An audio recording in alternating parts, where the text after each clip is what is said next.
left Perth headed for Darwin in the top end of Australia, a distance of over 2,000 nautical miles. Our first stop was to Abrolhos Islands, situated 35 nautical miles west of Geraldton. When we left Perth, it was beautiful, wasn't it? And we just set off on just a perfect day, and here it is.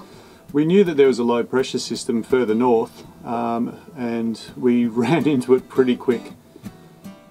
So we went through the night actually on a spinnaker, but when we woke up, this is sort of what confronted us. We sort of just tucked in and dealt with it because we thought, oh, well, we'll just be close hauled into some northerlies. And you can see that we are close hauled there. We've got a pretty good lean on. So we just thought we'd deal with that. And then hopefully as the low pressure system worked out, we'd be on a beam reach. That didn't happen. We just ended up close reach the whole way. But on the upside, we had a ball in that weather. I mean, you're really going fast. So you can see a lot of grey clouds and that. What we didn't film was the lightning storm that we went through. We actually disconnected all the electronics and just battened down really.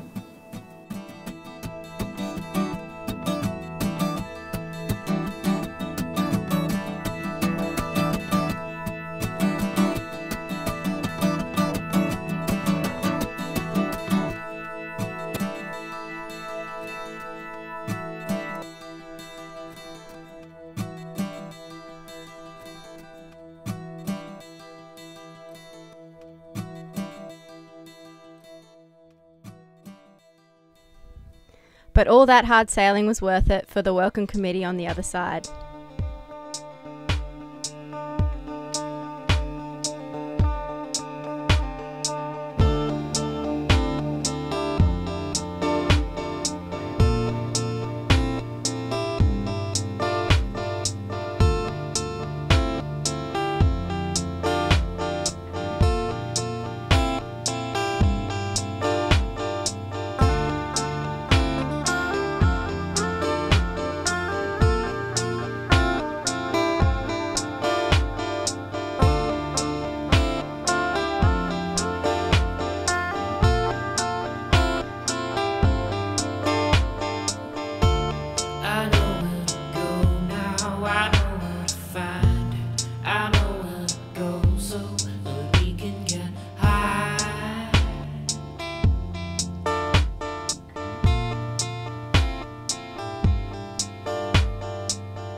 We visited Hillside Island and looked at the seabirds. There was plenty of seabirds there. And that was an island where they used to mine guano. Yeah, that's right. If anyone doesn't know what guano is, that's the accumulated bird poo of centuries. And people would dig it up for the phosphates. Turn it into fertiliser. Fertiliser, yeah. I know where to go now, I know where to go now, I know where to go so that we can just hide. The wind returned with a vengeance, and it actually got so strong that our wind generator cut out to protect itself. Too windy. Saving too much energy. So even with the water maker going, and the solar panels and everything, she's getting to 14 volts, so our batteries are full up, mate.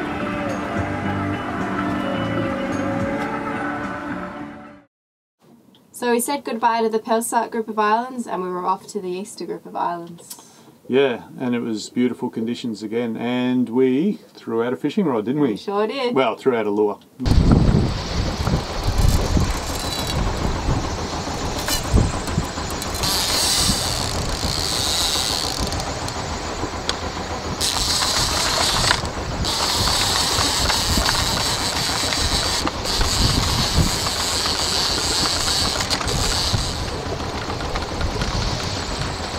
Try a big hammerhead fin before.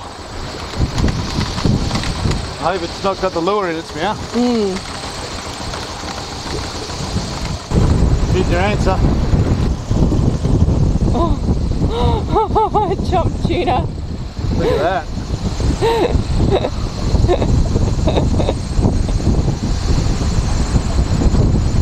Poor old tuna. Poor old tuna. We fed the chomp tuna to the sharks, but it wasn't long before we had another tuna on the lure. So because it's on autopilot, there'll be constant pressure, so as long as we don't do anything too erratic, this little fish should come home nicely. Just pump, wind it down. Slowly bring him up, wind him down.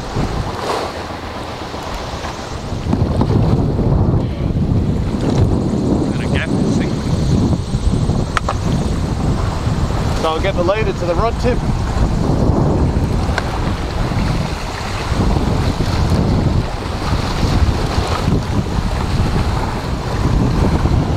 Need to get the gap.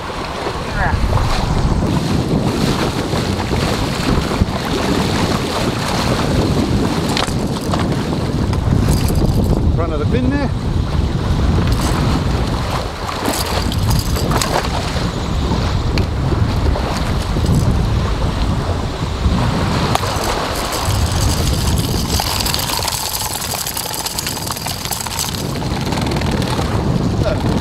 Cleared the lure by itself, which is good.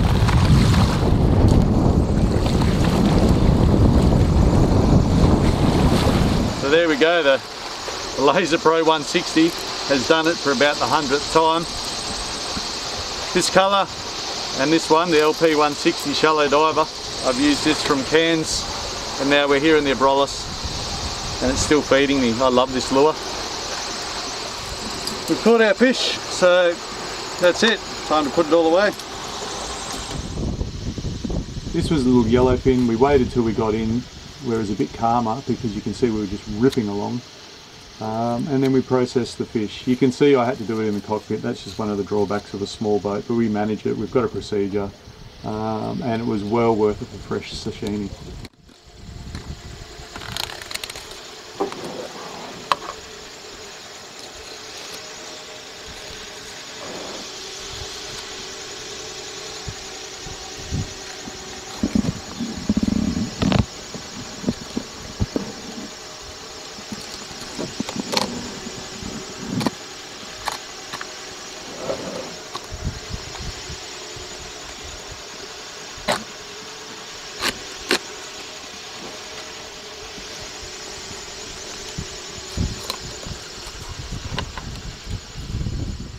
And once the fillets came off the tuna, then of course we had to skin it, and by this stage a whole bunch of Pacific and silver gulls had seen what we're up to and they were keen for a share, which we gave them.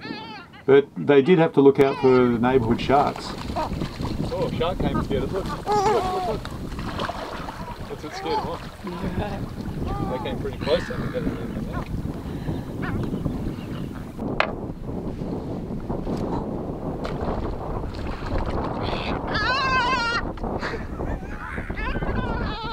The injustice.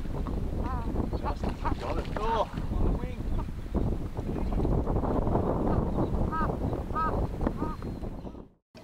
Where we were anchored near Whitebank, we'd seen a few seals through the binoculars and we'd heard that they were quite used to humans. So I took off in the kayak and went for an explore.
Just hanging out with my seal friend.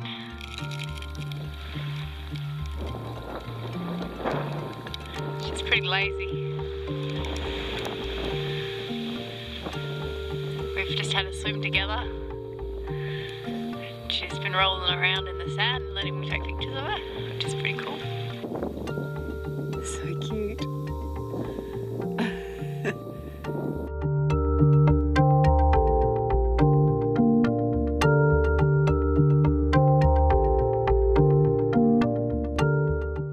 See you later, seal. Bye. It's been fun to hang out with you. Bye.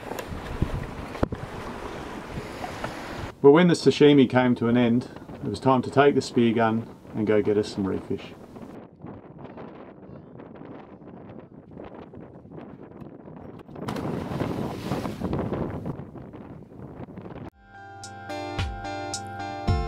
I know where to go now, I know where to go now, I know where to go so that we can just hide.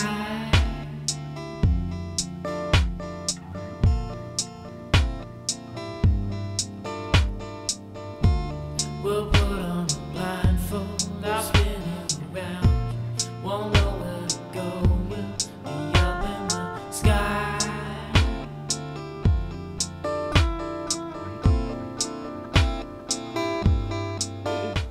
That was quick. How long were you gone for? Like 10 minutes? Long enough to get food.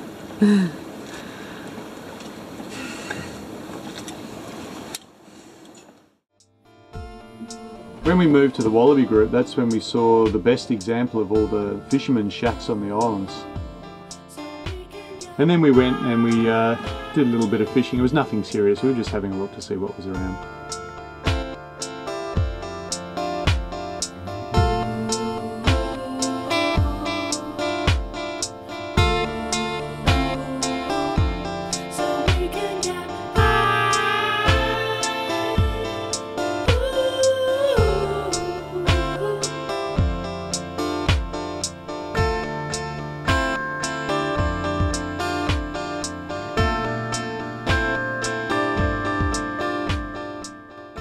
Whilst at the Abrolhos Islands, I took a keen interest in the history of the Batavia, the flagship of the Dutch East India Trading Company, which sunk on Morning Reef in the Wallaby Group in 1629.